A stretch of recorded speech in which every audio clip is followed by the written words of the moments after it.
George Kinoti gave a detailed account of Sergeant Kipyegon Kenei's last moments at Harambee House Annex and his home before his death.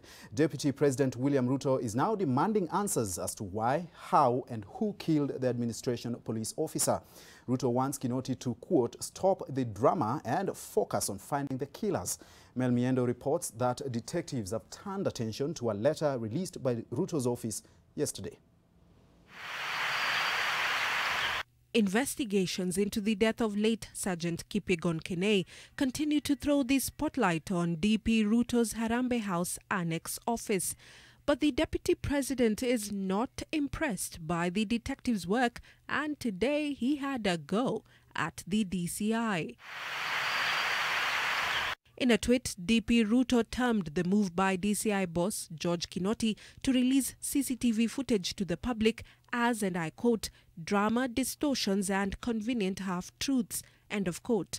He further dismissed the investigations as, and I quote, smear campaigns in sponsored headlines amounting to criminal cover-up, end of quote.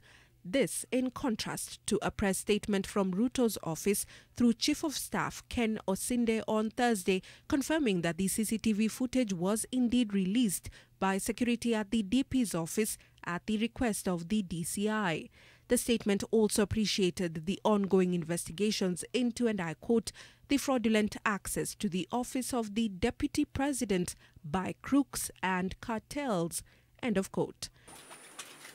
The DCI attention is focused on a letter written to the VIP Protection Unit regarding Kenei's whereabouts.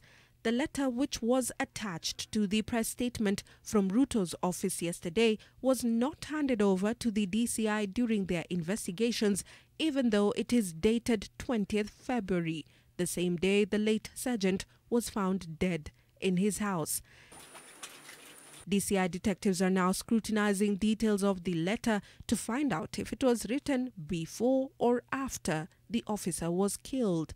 Written by Head of Security in the Harambee House Annex office, Police Commissioner Joseph Ropp, the letter states that Kenei was armed with a Seska Jericho pistol, the same gun that was used to kill the officer.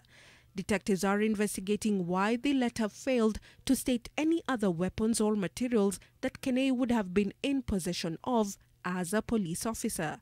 The letter further states that the late Kenei's phone had been switched off and that his whereabouts were unknown, and also that efforts by the DP's office to trace him had been futile. DCI detectives, however, retrieved information from Kenei's phone, suspected to have been erased by his killers. This information revealed that there had been no communication from anyone at the office of the DP through either calls or texts to the late Kenei to the days that were leading up to his death. His superiors did not endeavor to find out where he was, neither did they visit his residence to inquire into his whereabouts.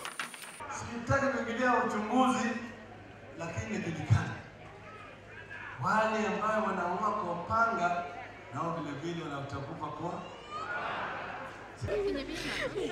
Kenei's body has now been taken to Nakuru County and received by police officers at the Umash Funeral Home. Family, friends and colleagues were allowed to view his body. A requiem mass will be held at the Umash grounds ahead of his burial on Saturday, 7th March, at his home in Chamasisi, Nakuru County. The National Police Service will preside over the late Kenei's funeral as he died in office as an AP sergeant. Mel Miendo, NTV.